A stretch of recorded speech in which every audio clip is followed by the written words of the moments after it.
Hello everyone, আসসালামু আলাইকুম। আমি শাকিল। নতুন একটা ভিডিওতে আপনাকে ওয়েলকাম। তো এখন মূলত আমরা লিনিয়ার রিগ্রেশন নিয়ে কথা বলবো এবং অ্যাট দ্য সেম টাইম আমি দেখাবো যে লিনিয়ার অ্যালজেব্রার সাথে লিনিয়ার রিগ্রেশন কিভাবে রিলেটেড। ওকে, তো আমরা শুরু করি। তো প্রিভিয়াসলি আমি আসলে রিগ্রেশন অ্যালগরিদম কীভাবে কাজ করে এটা নিয়ে আমি কথা বলছিলাম। আমার মনে হয় আপনারা জানেন বা বুঝেন। তো আমরা একটা সিম্পল প্রবলেম স্টেটমেন্ট দেখি যেখানে একটা মাত্র ফিচার আছে, সেটা হচ্ছে কি স্কোয়ার ফুটেজ, এবং তার রেসপেক্টে আমাদের প্রাইস দেওয়া আছে। তো প্রাইস হইতেছে এখানে ওয়াই বা dependent variable, and square footage হচ্ছে কি একটা ফিচার, ওকে, বা এক্স। তো আমরা একটা সিঙ্গেল ভেরিয়েবল লিনিয়ার রিগ্রেশন দেখতেছি। এটা মাল্টিপল ভেরিয়েবল হইতে পারে, সেটা আমরা পরে আসতেছি। তো যেহেতু একটা মাত্র ফিচার আছে, তো এখন আপনি দেখেন আমার কাছে কিন্তু স্যাম্পল তিনটা। একটা হচ্ছে 1000 স্কোয়ার ফিট, এর জন্য আমার প্রাইস হচ্ছে 2 লাখ, 1500-র জন্য 2.5 লাখ, এবং 2000-এর জন্য 3 লাখ। ওকে, এখন আমাকে বলতেছে যে এই তিনটে ডাটার উপরে বেচ করে তুমি মেশিন লার্নিং মডেলকে ট্রেনিং করো, করার পরে তুমি প্রেডিক্ট করে বলো যে 2200 স্কোয়ার ফুটের জন্য প্রাইস কত হবে। দেখেন এখানে কিন্তু কোনো সিকোয়েন্স নাই, ঠিক আছে? যদি সিকোয়েন্স থাকতো সেটা আলাদা বিষয়, কিন্তু যেহেতু সিকোয়েন্স নাই, সো দ্যাট আমাকে মেশিন লার্নিং মডেলকে ট্রেনিং করতে হবে। করার পরে মেশিন লার্নিং এখানে কোফিশিয়েন্ট এবং ইন্টারসেপ্টের ভ্যালুর উপর বেচ করে আমাকে একটা রেজাল্ট বলবে। এটাই হচ্ছে আমার আউটপুট বা প্রেডিক্টেড রেজাল্ট। এখন এটা কতটা কাছাকাছি রেজাল্ট হবে বা কতটা অ্যাপ্রোপ্রিয়েট রেজাল্ট হবে, এটা ডিপেন্ড করবে আমি কত ভালোভাবে মেশিন লার্নিং মডেলকে ট্রেনিং করতে পারছি। ওকে, এখন দেখেন এখানে একটা রিলেশন হতে পারে। সেই রিলেশনটা হচ্ছে যে আমি যখন একটা প্রাইস প্রেডিকশন করব, প্রাইসটা অলওয়েজ হবে স্লপ। এই ডাটার উপর বেস করে আমাকে স্লপ ক্যালকুলেট করতে হবে। স্লপ ইন্টু স্কোয়ার ফুটেজ, মানে এই যে 2200 প্লাস ইন্টারসেপ্ট। এখন এখানে দুইটা ভ্যালু মিসিং। আমি স্কোয়ার ফুটেজটা মনে হয় দিলাম 2200, কিন্তু স্লপ আর ইন্টারসেপ্ট পাবো কোথায়? এই এম অ্যান্ড সি, এটা আমি পাবো কোথায়? তো এইটা আমাদের মূলত ক্যালকুলেট করে বের করতে হবে। এটাই মূলত লিনিয়ার রিগ্রেশনে মানে ক্যালকুলেট করা হয়। ওকে, তো এম হইতেছে মূলত স্লপ অ্যান্ড সি হইতেছে ইন্টারসেপ্ট বা ওয়াই ইন্টারসেপ্ট বলতে পারেন আপনি। তো এম কীভাবে ক্যালকুলেট করতে হয়, সি কীভাবে ক্যালকুলেট করতে হয়, এদের জন্য আলাদা আলাদা ফর্মুলা আছে। আমরা সেই ফর্মুলা ফলো করতে পারি। যেমন এইটা হচ্ছে ফর্মুলা, এটা অনেক ওয়ে আছে এম ক্যালকুলেট করার জন্য। মিন বেসড ফর্মুলা আছে, তারপর হচ্ছে পয়েন্ট বেসড আছে, তারপর গ্রেডিয়েন্ট ডিসেন্ট বেসড আছে। ওকে, এটা ছাড়াও এর থেকে আরেকটা সিম্পলিফাইড ফর্ম আছে। তো অনেকভাবে ক্যালকুলেট করা যায় এম। তো আমরা এখানে একটা normal mean based ordinary least square method দেখতেছি। তো আপনি এভাবে ক্যালকুলেট করতে পারেন যে এক্স মাইনাস এক্সের মিন, মানে বুঝাইতেছে এক্স হইতেছে এই কলামটা, এই তিনটে ডাটা পয়েন্ট। ওকে, তো এক্সের মিন, তারপর হচ্ছে ওয়াই মাইনাস ওয়াইয়ের মিন, তারপর হচ্ছে এক্স মাইনাস এক্স মিন হোল স্কোয়ার। ওকে, তো আপনি জাস্ট ভ্যালুগুলো বসাবেন, দ্যাটস ইট। আর সামনে সামেশন আছে, মানে হচ্ছে প্রত্যেকটা ভ্যালু যোগ করতে হবে। এখন এখানে দেখেন এক্স মাইনাস এক্স মিন, এটা মানে কি বুঝাইতেছে? এক্স মানে এক্স মিন মানে হইতেছে এদের এই তিনটা ভ্যালু একটা মিন বের করবেন আপনি। বের করার পর এক্স থেকে মিন বাদ দিবেন, তারপর এই এক্স থেকে মিন বাদ দিবেন, এটা থেকেও বাদ দিবেন। তো এভাবে আপনার তিনটার জন্যই বের করতে হবে। ওকে, বের করে সামেশন করলে যা আসে আর কি ফাইনালি, মানে নর্মালি ম্যাথমেটিক্স যেভাবে ক্যালকুলেট করে। তো এভাবে আপনি ভ্যালুটা বসাবেন। বসানোর পরে আপনি কিছু একটা রেজাল্ট পাবেন। এই রেজাল্ট হচ্ছে এম এর ভ্যালু। ওকে, এম এর ভ্যালু তো আমরা পাইলাম। এখন সি কীভাবে ক্যালকুলেট করবো? তো দেখেন আমরা একটা লিনিয়ার রিগ্রেশন অ্যালগরিদমের একটা সিম্পল একটা ইকুয়েশন আছে। সেই ইকুয়েশনটা হচ্ছে কি Y equal M X plus C. Okay, তো আপনি যদি এখান থেকে সি বের করতে চান, তাহলে সি ইকুয়াল কী হবে? সি ইকুয়াল হবে হইতেছে ওয়াই মাইনাস এম এক্স। ওকে, জাস্ট সিটা আপনি বাম দিকে নিয়ে আসেন, বা আপনি এম এক্সটাকে বাম দিকে নিয়ে আসেন, তাহলেই হয়ে যাবে। ওকে, তো এই কাজটাই করা হয়েছে, c equal y minus m x. তো আপনি যদি এই মিন বেসড ফর্মুলা ইউজ করেন, তাহলে সেক্ষেত্রে ওয়াইটা হবে হচ্ছে ওয়াই এর মিন। তো আপনি যখন সি ক্যালকুলেট করতে যাবেন, তখন ওয়াই এর জায়গায় আপনি ওয়াই এর মিনটা বসাবেন, মাইনাস এম যেটা আপনি এখান থেকে পাইলেন সেটা, এবং এক্স এর জায়গায় এক্স এর মিনটা বসাবেন। That's it. এখান থেকে আপনি সি এর ভ্যালুটা পাবেন। তো এখন আমাদের এখানে ভ্যালু কি ছিল? আমরা কিন্তু এম এবং সি এর ভ্যালু পাবো এই ভ্যালুগুলোর উপর বেচ করে। ওকে, তো এখন আমরা যদি 2200-র জন্য প্রেডিকশন করতে চাই, তাহলে দেখেন এই এক্স এর ভ্যালু 2200, এটা কিন্তু আমরা জানি, অলরেডি জানি এটা, যে এটার জন্য আমরা প্রেডিকশন করব। আর আর এম অ্যান্ড সি কিন্তু আমরা ক্যালকুলেট করছি, মাত্র ক্যালকুলেট করে বের করলাম বেসড অন ডেটা। এখন এখান থেকে যে রেজাল্টটা পাবো সেই রেজাল্টটা কিন্তু রিলেভেন্ট একটা রেজাল্ট পাবো এই ডাটার উপর বেস করে যেহেতু আমি কাজ করছি। ওকে, এখন এই রেজাল্টটা কতটা অ্যাপ্রোপ্রিয়েট সেটা আমরা টেস্ট করলে বুঝতে পারবো। এখন টেস্ট কীভাবে করে দেখেন, টেস্ট করার উপায় হইতেছে আমাদের লস ক্যালকুলেশন করতে হয়। লস কি? লস হইতেছে অ্যাকচুয়াল মাইনাস প্রেডিক্টেড। এখন দেখেন অরিজিনাল যে ওয়াই আছে সেই অরিজিনাল ওয়াইয়ের ভ্যালু মাইনাস প্রেডিক্টেড ভ্যালু। এখানে সাধারণত আমরা আমাদের যে ডাটা সেটটা আছে সেই ডাটা সেটের ভিতরে এমন কিছু ডাটা আমরা টেস্টিংয়ের জন্য আলাদাভাবে রেখে দিব যে ডাটাগুলোর ওয়াই আমরা জানি বা প্রাইসটা আমরা অলরেডি জানি। ওকে, তো দেখেন আমি যেহেতু এখানে আলাদাভাবে কোনো ডাটা রাখি নাই, আমি সাপোজ 3টে ডাটা ধরে আমি হিসাব করছি। তো এখন দেখেন আমার 1000-এর জন্য একটা অরিজিনাল ভ্যালু ছিল, সেটা কি 2 লাখ। ওকে, তো এখন আমি যদি এখানে 1000ই বসাই, আমার এম এবং সি তো আমরা পাইছি অলরেডি।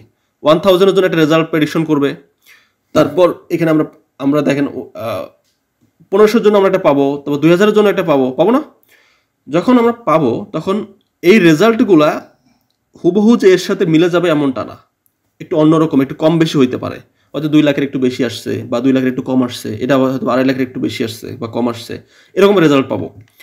তো যখন এই ভ্যালুগুলা আমি যখন সেম ভ্যালুতে ট্রেনিং করছি, করার পরে যখন আমি টেস্ট করতে গেলে যখন আমি দেখতেছি যে ভ্যালুটা হুবহু এইটা আসতেছে না, একটু কম বেশি আসতেছে, এই অ্যাকচুয়াল মাইনাস প্রেডিকশন, এই অরিজিনালের সাথে যে আপনার প্রেডিক্টেড যে প্রাইসের যে ডিফারেন্স, এই ডিফারেন্সটাকে আমরা বলতেছি কি loss. For specific single data point আমরা এটাকে বলতেছি কি লস। বাট আপনি যদি ফুল মডেলের ওভারঅল আপনি ক্যালকুলেশন করতে চান সেক্ষেত্রে এটা লস না, এটাকে বলা হয় কি কস্ট। ওকে, তো এই মডেলের কস্ট কত সেটা আমরা যদি ক্যালকুলেশন করতে যাই তাহলে আমাদের কিছু কস্ট ফাংশন আছে, যেটা আমি এর আগের ভিডিওটাতেও হয়তো আমি একটু আলোচনা করছিলাম আপনাদের, যে এমএসি এমএই। ওকে, আমি এই ভিডিওতে আপনারা আরও ভালো বুঝতে পারবেন। তো যখন আমরা এই মডেলটাকে ইভালুয়েট করতে যাব যে কতটা ভালো পারফরমেন্স দিছে, আমি কিন্তু এখানে মাত্র 3টে ডাটা পয়েন্ট দিয়ে দেখাচ্ছি। আপনারা মিলিয়ন ডাটা নিয়ে কাজ করবেন, তখন এইভাবে হাতে কলমে হয়তো বা ক্যালকুলেশন করা পসিবল হবে না। তখন আমরা পাইথন দিয়ে হয়তো সেটা ইমপ্লিমেন্ট করব বা আপনারা করে দেখবেন। আমি এখানে আপনাদের যদি একটু বুঝাই, ফর এক্সাম্পল আমি ধরে নিচ্ছি আমি 3টে ডাটা পয়েন্টের বদলে আমি ধরে নিচ্ছি আমার কাছে অনেকগুলো ডাটা পয়েন্ট ছিল। ফর এক্সাম্পল 20-30টা ডাটা পয়েন্ট ছিল। আমি এটা দিয়ে এখন যখন এই ডাটা দিয়ে যখন আমি মডেলটাকে ট্রেনিং করার পরে আমি সেম ডাটা সেম এক্স, হ্যাঁ এখানে দেখেন যে স্কোয়ার ফুটেজগুলো আছে, এই সেম এক্সের রেসপেক্টে যে প্রেডিক্টেড ভ্যালুটা আমরা পাবো আফটার ট্রেনিং, কারণ এম অ্যান্ড সি কিন্তু ফিক্সড, কারণ আপনি ওইটা আপনার নির্দিষ্ট ডাটা এই ডাটা সেটের উপর বেস করে ক্যালকুলেট করছেন। সো এটার পরিবর্তন হবে না, আপনি যাই দেন 1000-এর জন্য এম এবং সি এটাও ফিক্সড, এর জন্য ফিক্সড। এখন আপনি ফর এক্সাম্পল আপনি 20 বা 30টা ডাটা ইউজ করছেন এখানে, লাইক এই ডাটা পয়েন্টটা যদি চিন্তা করেন বা এটা চিন্তা করেন, যদি এর অরিজিনাল স্কোয়ার ফুটেজ ছিল এই জায়গায়, এটা যে স্কেলেই থাক না কেন এই জায়গায় এর প্রাইস ছিল এটা, সো দ্যাট এটাই তো ডাটা পয়েন্ট না, আমরা স্ক্যাটার প্লট করছি জাস্ট। এখন সেম এই ভ্যালুটার জন্যই আপনি যদি এক্স এর ভ্যালুটা প্রেডিক্ট করতে বলেন মডেলকে, এই মডেলটা একে প্রেডিক্ট করবে না, প্রেডিক্ট করবে এই জায়গায়। ওকে, কারণ এই বেস্ট ফিট লাইনটা তৈরি হয় মূলত এম এবং সি এর ভ্যালুর উপর বেস করে। সি হইতেছে ওয়াই ইন্টারসেপ্ট, মানে ওয়াই অ্যাক্সিসে আসলে কতটুকু কোথায় গিয়ে লাগবে, আর এম হইতেছে মূলত আপনার মেইনলি যেটাকে আমরা বলা হয় বাংলায় ঢাল। ওকে, যে আপনার এই অ্যাক্সিস এবং এই অ্যাক্সিসের মধ্যে অ্যাকচুয়াল যে ইয়াটা মানে এদিকে। ওকে, তো দেখেন আমরা যদি মানে del x by del y, তো দেখেন আমরা এটাকে যদি আমরা একটু দেখাই, মানে একটু ক্যালকুলেশন করে দেখাই, তাহলে দেখবেন যে এই যে ডাটা পয়েন্টটা এটার অরিজিনাল ভ্যালু ছিল এই জায়গায় এক্স, এর অরিজিনাল ওয়াইটা হচ্ছে এই জায়গায়। ওকে, বাট যখন প্রেডিকশন করতেছে তখন প্রেডিকশন রেজাল্ট আসতেছে এই জায়গায়, মানে এই জায়গাটা। তার মানে কি এই যে ডিফারেন্সটুকু প্রাইসের, মানে একটু বেশি প্রাইস প্রেডিকশন করছে, এটাকে বলতেছি আমরা কি লস।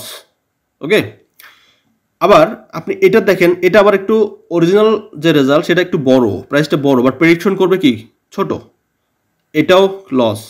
মানে কোনোটা বেশি প্রেডিকশন করছে, কোনোটা কম আসবে, কারণ হুবহু ওইটা তো আসবে না, কারণ আপনার ডাটার মধ্যে কোনো সিকোয়েন্স নাই। হ্যাঁ, বাট কম বেশি মিলেও যেন একটা বেস্ট একটা লাইন আমরা পাই, এটাই হচ্ছে আমাদের মেইন টার্গেট। ওকে, তো এখন দেখেন আপনি যদি পরবর্তীতে নতুন একটা ভ্যালুর জন্য প্রেডিকশন করতে চান, ফর এক্সাম্পল সেই ভ্যালুটা হচ্ছে এই জায়গায়, তাহলে সেই রেজাল্ট কী দিবে? ও দিবে হচ্ছে এই বরাবর আপনি এখানে গিয়ে যেখানে লাগতেছে এই বরাবর যে ওয়াইয়ের ভ্যালুটা এটাই হচ্ছে ওর রেজাল্ট আসবে। এটা হচ্ছে ভিজুয়ালি, ওকে? আপনি যখন খাতা কলমে হিসাব করবেন আপনি এইটাই পাবেন, মানে আমি যেটা ভিজুয়ালি দেখাচ্ছি আপনি সেটা ম্যাথমেটিক্যালি ক্যালকুলেশন করলেও একই জিনিস পাবেন, ওকে? তো এটা হচ্ছে মূলত লিনিয়ার রিগ্রেশন, ওকে?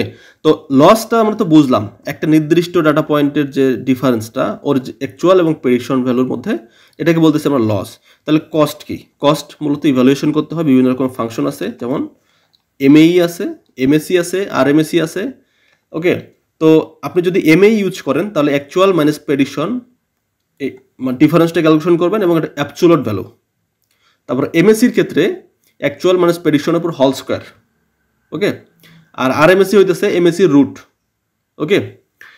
তো এই ফাংশনগুলোর মাধ্যমে আপনি প্রতিটা ডাটা পয়েন্ট, আপনার যদি টেস্টিংয়ের মধ্যে সাপোজ 1000 বা 1000-এর বেশি ডাটা পয়েন্টও থাকে, আপনি ঠিক সেম এই স্টাইলেই আপনি জাস্ট ডিফারেন্সগুলো ক্যালকুলেশন করবেন, প্লাস প্রত্যেকটা ডিফারেন্স ক্যালকুলেশন করে আপনি যতগুলো ডাটা পয়েন্ট নিয়ে কাজ করতেছেন সেটাতে ভাগ দিয়ে দেবেন, দ্যাটস ইট। আপনি ফাইনাল একটা এমএসির ভ্যালু পাবেন। এমএসি হচ্ছে মূলত এরর বা কস্ট, ওকে? সো এভাবে আপনি কম্পেয়ার করতে পারবেন। ফর এক্সাম্পল আপনি লিনিয়ার রিগ্রেশন ইউজ করতেছেন, তো লিনিয়ার রিগ্রেশনের জন্য আসলে এমএসি কত আসছে, এইটার সাথে আপনি অন্য আরেকটা রিগ্রেশন মডেলের সেম ডাটা দিয়ে আপনি এমএসি ক্যালকুলেশন করার পর কম্পেয়ার করেন, তাহলে বুঝতে পারবেন যে কোন মডেলটা আসলে ভালো পারফরমেন্স করতেছে। কারণ প্রিভিয়াসলি বলছিলাম যে এরকম সেম ডাটার নেচারের উপর বেচ করে এক এক অ্যালগোরিদম এক এক সময় ভালো পারফরমেন্স দেয়। এই ডাটাতে হয়তো লিনিয়ার রিগ্রেশন দিয়ে আপনি যে পারফরমেন্স পাচ্ছেন, আপনি যদি এখানে কেএনএন রিগ্রেশন ইউজ করেন সেক্ষেত্রে হয়তো বা সামটাইমস হয়তো 1-2% বেশি পারফরমেন্স পাইতে পারেন। তো আপনাকে টেস্ট করে দেখতে হয়, ওকে? এই জন্য, ওকে? তো এটা গেল হইতেছে লস অ্যান্ড কস্টের হিসাব। আমরা আর স্কোয়ারটা এখন দেখতেছি না, it is not important right now. আর স্কোয়ারটা আমরা হয়তো পরে দেখবো। হাউএভার আমরা এখন নেক্সটে যাই। দেখেন, এটা তো আমরা একটা সিঙ্গেল ভ্যারিয়েবল দিয়ে কাজ করলাম, তাই না? সিঙ্গেল ভ্যারিয়েবল দিয়ে কীভাবে লিনিয়ার রিগ্রেশন কাজ করে এটা আমরা বুঝতে পারছি। এখন যদি আমাদের কাছে দুইটা ফিচার থাকে তখন কি হবে? যদি দুইটা ফিচার থাকে তাহলে তো আমাদের এমও দুইটা আসবে, তাই না? কারণ এখন তো এখানে তো এম একটা, কারণ ফিচারও ছিল একটা ফিচার ছিল, একটা ফিচার ছিল। যদি স্কোয়ার ফুটেজের সাথে রুম কয়টা আছে এটা যদি অ্যাড হয়, বা রুমের সাথে যদি আপনার এখানে আপনার সিটি সেন্টার থেকে ডিস্টেন্স কতটুকু এটা যদি অ্যাড হয়, তাহলে ফিচারের সঙ্গে যদি বাড়তে থাকে তখন কি হবে? তখন ফর্মুলাটা কেমনে কাজ করবে? তখন তো এই সিঙ্গেল ফর্মুলা কাজ করবে না, কারণ এখানে অনেক ব্যাপার আছে। তখন আমাদের যে নর্মাল যে অ্যাপ্রোচ বা নর্মাল যে আমরা এই মিন বেস্ট যে ওএলএস অ্যাপ্রোচে আমরা গেলাম, সেই অ্যাপ্রোচটা এফিশিয়েন্ট না, ওকে? তো ফর এক্সাম্পল আমি দুইটা ফিচার নিয়ে কাজ করতেছি, তিনটা হলে আরও বেশি কমপ্লেক্স হয়ে যাবে। তো যেহেতু দুইটা নিয়ে কাজ করতেছি, ফর এক্সাম্পল দুইটা ফিচার অ্যাড হয়েছে, সেক্ষেত্রে কি হবে? সেক্ষেত্রে দেখেন, আমাদের নর্মাল প্রিভিয়াসলি একটা ফিচারের জন্য কিভাবে ছিল সিঙ্গেল লিনিয়ার রিগ্রেশন, বা একটা ইনপুট একটা এক্সের জন্য ছিল এইটা, ওকে? প্রথমটা এটা আমরা অলরেডি দেখে আসছি। ফর টু ফিচার্স, দুইটা ফিচারের জন্য দেখেন আমাদের ইকুয়েশন চেঞ্জ হয়ে গেছে M1 এটা। ঠিক সিমিলারলি আপনাকে M2 ক্যালকুলেশন করতে হবে। দেখেন এখানে সমস্যাটা কি? তাহলে সমস্যাটা হইতেছে যখন মাল্টিপল ফিচার হয় তখন আপনাকে অনেক কিছু ক্যালকুলেশন করতে হয়। এখানে যেমন এক্স থেকে আমরা এক্স এর মিন বাদ দিচ্ছি, এভাবে আমরা ক্যালকুলেশন করতে পারবো না। তখন আমাকে এদের পার্শিয়াল কোরিলেশন ক্যালকুলেশন করতে হবে, তারপর স্ট্যান্ডার্ড ডেভিয়েশন ক্যালকুলেশন করতে হবে, ওকে? এই যে দেখেন, এই যে R12 এটা মানে কি জানেন? X1 ফিচারের সাথে X2 এর যে কোরিলেশন, এই কোরিলেশনের ভ্যালু। তারপরে যে S1 আর S2 এগুলো কি? এগুলো হচ্ছে স্ট্যান্ডার্ড ডেভিয়েশন। S1 কি? S1 হইতেছে X1 এর স্ট্যান্ডার্ড ডেভিয়েশন, আর S2 হইতেছে কি? X2 এর স্ট্যান্ডার্ড ডেভিয়েশন। তো এগুলো ঝামেলা না? এগুলো অনেক ঝামেলা, অনেক মানে এইভাবে ক্যালকুলেশন মানে কেউ তো করতে চায় না, বা মেশিনও চায় না, মেশিনও এটাতে অভ্যস্ত না। তো এই জন্য যেটা হয়েছে, মানে এটা তো জাস্ট আপনি দুইটা ফিচার নিয়ে কথা বলতেছি, আপনি ইমাজিন করেন 1000 ফিচার্স, তখন কি করবেন আপনি? It's not good. এই জায়গাটাতে লিনিয়ার অ্যালজেব্রা চলে আসছে। এই জায়গায় লিনিয়ার অ্যালজেব্রা একটা ইম্পর্টেন্স আপনি বুঝতে পারবেন কিভাবে। দেখেন, ভেরি সিম্পল। লিনিয়ার অ্যালজেব্রা যদি এখানে ইউজ করেন আপনি, তাহলে আপনাকে মানে এত ঝামেলা করতে হবে না। তাহলে এর উপায়টা কি? এর একটা সলিউশন আছে। এর সলিউশনটা হইতেছে এটাও কিন্তু আমরা লিনিয়ার রিগ্রেশনই করতেছি, বাট এটা অ্যাপ্রোচটা হচ্ছে আলাদা। এর নাম হইতেছে নর্মাল ইকুয়েশন। নর্মাল ইকুয়েশন মানে এটা না যে জিনিসটা নর্মালভাবে আমরা এইভাবে ক্যালকুলেট করতে, ইটস নট লাইক দ্যাট। এর নাম এই জিনিসটার নামই হইতেছে নর্মাল ইকুয়েশন। ওকে, তো নর্মাল ইকুয়েশন ইউজ করে যদি আমরা লিনিয়ার রিগ্রেশন করি তাহলে এর যে ফর্মুলা সেই ফর্মুলাটা হচ্ছে x transpose x inverse calculation করতে হবে, তারপর এক্স ট্রান্সপোজ ওয়াই। ওকে, এখন আপনি সিম্পলভাবে একটা জিনিস চিন্তা করেন, এই জায়গাটাতে আমাদের লাইক প্রিভিয়াসলি আমরা যখন ম্যানুয়ালি ক্যালকুলেশন করতে গেলাম M1 M2 M3 M100 মানে কতটা কমপ্লেক্স, আর সেই জিনিসটা যদি আমরা একটা সিঙ্গেলভাবে একটা ম্যাট্রিক্সের একটা ফর্মুলার মাধ্যমে যদি আমরা এটা সলভ করতে পারি তাহলে এটা বেটার না? অবশ্যই বেটার। কিন্তু এখানেও একটু ব্যাপার আছে যে আপনাকে যেহেতু ইনভার্স ক্যালকুলেশন করতে হবে, তো ইনভার্স ক্যালকুলেট করতে গেলে আপনাকে অবশ্যই একটু মানে কাহিনী করেই ক্যালকুলেশন করতে হয়, কারণ প্রিভিয়াসলি আমি দেখাইছিলাম কীভাবে ইনভার্স ক্যালকুলেশন করতে হয়, যদিও আমি এখন দেখাবো না, আমি জাস্ট হচ্ছে যে আপনাদের বুঝাই দিব, কারণ আমি তো দেখেছি প্রিভিয়াসলি কীভাবে ইনভার্স ক্যালকুলেশন করতে হয়। তো এই জায়গাটাতে প্রথম দেখেন এক্স, এখানে এক্স ট্রান্সপোজ, এখন এক্সটা কি বোঝার ব্যাপার আছে না? এক্সটা হইতেছে ফিচার। ফিচার কোনগুলো? এই যেগুলো, এটা হচ্ছে ফিচার্স, এগুলো হচ্ছে ফিচার। ওকে, এটা হচ্ছে এক্স। আর এক্সের ট্রান্সপোজ করলে কি হয় এটা তো আপনারা অলরেডি জানেন, কারণ আমি এগুলো সব বেসিকে ক্লিয়ার করে দিছি। এক্সকে আমরা ট্রান্সপোজ করব। ওকে, তো এখন এক্স মানে আমার কাছে যদি ধরেন 1000 ডাটা পয়েন্ট থাকে, তাহলে আমাদের এই যে ম্যাট্রিক্সটা সেই ম্যাট্রিক্সের রো হবে 1000। ওকে, আর যদি দুইটা কলাম থাকে তাহলে দুইটা এরকম এক্স পাবো, যদি তিনটা 1000 যদি এক্স থাকে তাহলে আমরা এরকম 1000 কলাম পাবো। ওকে, বাট আমরা সলিউশনটা একবারই পাবো। তো প্রথমে 1 দিছে, এই 1টা মানে কি? এই 1টা হইতেছে মূলত একটা just placeholder column for c, মানে ওয়াই ইন্টারসেপ্ট। আমরা এখান থেকে ওয়াই ইন্টারসেপ্টটা পাবো, সো দ্যাট আমরা 1 1 ধরে নিচ্ছি জাস্ট প্লেস হোল্ডার হিসাবে। তো আমাদের যে x11টা আছে, এই x11 হইতেছে মূলত, আমি যদি ধরেন তিনটা ভ্যালু এখানে কনসিডার করি তাহলে x11 এর ভ্যালু হচ্ছে এই ভ্যালুটা, আরেকটা যদি ফিচার থাকতো প্রথম ভ্যালুটা হচ্ছে x12। ব্যাপারটা আসলে এরকম। ওকে, মানে আপনার ম্যাট্রিক্সের ভ্যালু ধরে ধরে আপনাকে এখানে বসাইতে হবে, মানে ওইখানে যেভাবে রো হিসেবে আছে ওইখানে সেমভাবে বসাইতে হবে। ওকে, আপনি বসাইছেন এক্স, এখন এক্স আপনি পাইছেন, আপনি এক্সের তাহলে ট্রান্সপোজ করতে হবে আপনাকে, আবার ট্রান্সপোজ করেন। ট্রান্সপোজ করলে কি হয়? রোটা কলামে যায়, কলামটা রোতে আসে। তো ট্রান্সপোজ করে তারপর আমাদের এটাকে ইনভার্স ক্যালকুলেশন করতে হবে। ওকে, ইনভার্স ক্যালকুলেশন করার পরে তারপর আবার এক্সট্রা ট্রান্সপোজের সাথে ওয়াইটাকে মাল্টিপ্লিকেশন করতে হবে, করার পরে সবগুলা মাল্টিপ্লিকেশন করলে আমরা একবারে রেজাল্টটা পাবো। এখন রেজাল্টটা আসলে কি পাবো, দিস ইজ ইম্পর্টেন্ট। আমরা তো অপারেশনগুলো করতেই পারবো, কারণ প্রিভিয়াসলি কীভাবে ট্রান্সপোজ করতে হয় সেটা দেখাইছি, কীভাবে ইনভার্স ক্যালকুলেশন করতে হয় সেটা দেখাইছি, কীভাবে মাল্টিপ্লিকেশন করতে হয় সেটাও আমি দেখাইছি। ওকে, কারণ এক একটা করে স্টেপ শেষ করলে আমরা এক একটা করে ম্যাট্রিক্স পাবো, আমরা ওর সাথে নেক্সট স্টেপে যাবো। ওকে, এভাবে আমাদের করতে হবে। বা নর্মালি আমাদের যে কম্পিউটার বা আমাদের সিপিইউ বা জিপিইউ, ওরা আসলে এটাই বুঝে, ওরা এভাবেই কাজ করে। ওকে, দেখেন এখন আমরা যদি এর আউটপুটটা কি পাবো সেটা যদি আমরা দেখতে চাই তাহলে কি হবে? আউটপুট আসবে হচ্ছে এইটা, এই যে এইটা, যে ডাব্লু যে পাবো আমরা, ডাব্লু ইকুয়াল যে একটা ইকুয়েশন লিখছি, এখান থেকে যে ডাব্লুটা পাবো সেই ডাব্লুটা কীরকম পাবো? ডাব্লুটা পাবো হচ্ছে এইটা, প্রথম যে ভ্যালুটা পাবো সেটা পাবো সি এর ভ্যালু, তারপর পাবো M1 এর ভ্যালু, তারপর পাবো M2 এর ভ্যালু। তো এখানে যে সিটা আছে বা M1 আছে বা M2 আছে, এটা যদি আমি জায়গার মধ্যে বসাই দিই, আমাদের অ্যাকচুয়াল ইকুয়েশনটা কি? যেহেতু দুইটা feature, so M1 x1 plus M2 x2 plus c. যদি আমাদের n সংখ্যক ফিচার থাকতো তাহলে আমাদের mn xn পর্যন্ত যাইতো এটা। তো আমরা এখানে যে ভ্যালুটা পাইলাম সেটা আমরা সি এর জায়গায় বসাবো, M1 এর যে ভ্যালুটা পাইলাম সেটা M1 এর জায়গায় বসাবো, M2 এর যে ভ্যালুটা পাইলাম সেটা M2 এর জায়গায় বসাবো। এবার আপনি যদি প্রেডিকশন করতে যান তাহলে নিশ্চয়ই আপনাকে দুইটা ভ্যালুই বসাইতে হবে। আগে যেমন শুধুমাত্র আমরা একটা ভ্যালু বসাইছি, মাত্র 2200 বসাইছিলাম, আমাদের রেজাল্ট দিচ্ছে, কারণ ছিল কি এটা সিঙ্গেল ভ্যারিয়েবল। বাট যেহেতু এটা মাল্টিপল বা দুইটা ভ্যারিয়েবল নিয়ে কাজ করতেছে, সো দ্যাট আমাকে স্কোয়ার ফুটেজের ভ্যালু বসাইতে হবে এবং আরেকটা যে নেক্সট ভ্যারিয়েবল ছিল সেটার ভ্যালু বসাইতে হবে।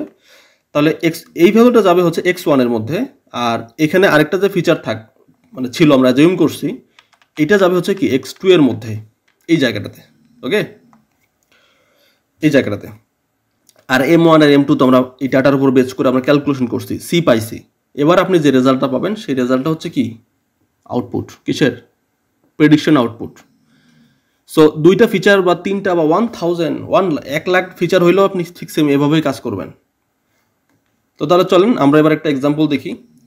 ফর এক্সাম্পল আমাদের একটা এরকম প্রবলেম আছে, ফর এক্সাম্পল যেখানে x1 এর কিছু একটা ফিচার আছে, x2 একটা ফিচার আছে আর y আছে। ওকে, তো আমরা যদি এটাকে ম্যাট্রিক্সে কনভার্ট করি এক্সগুলোকে, এটা হচ্ছে কি একটা প্রথম ফিচার দ্বিতীয় ফিচার। ওকে, প্রথম ফিচার দ্বিতীয় ফিচার, আর 1 1 তো ধরে নিচ্ছি আমরা সি এর ভ্যালুর জন্য, এটা প্লেস হোল্ডার হিসেবে কাজ করবে, আর ওয়াই তো আমাদের কাছে আছেই, এটা ওয়াই। ওকে, তো এই এক্সকে আমাদের এক্স ট্রান্সপোজ করতে হবে, রোটা কলামে চলে আসবে, কলামটা রোতে যাবে, করলাম, করার পরে আমাদের মাল্টিপ্লিকেশন করতে হবে, করার পরে আমাদের এর ইনভার্স ক্যালকুলেশন করতে হবে, করলাম, সবই করব, করার পরে ফাইনালি আমাদের ওয়াই এর সাথে মাল্টিপ্লিকেশন করতে হবে। ওকে, করার পরে দেখবেন আমরা যে রেজাল্টটা পাবো, প্রথম ভ্যালুটা পাবো সি এর ভ্যালু, তারপরটা পাবো এম ওয়ান এর ভ্যালু, তারপরটা পাবো কি M2 এর ভ্যালু, এবং ফাইনাল ইকুয়েশনটা হচ্ছে এটা। এর মধ্যে আমরা x1 x2 এর ভ্যালু যখন আমি ইনপুট দিব, অটোমেটিকলি আমরা প্রেডিকশন রেজাল্টটা পেয়ে যাব। So this is the importance of linear algebra. So I hope আপনারা বুঝতে পারছেন যে কীভাবে linear algebra machine learning engineer বা ডেটা সায়েন্টিস্টদের খুব সহজে একটা কমপ্লেক্স প্রবলেমকে সলভ করতে সাহায্য করে। ওকে, সো ম্যাথমেটিক্স আসলে খুবই বিউটিফুল টপিক।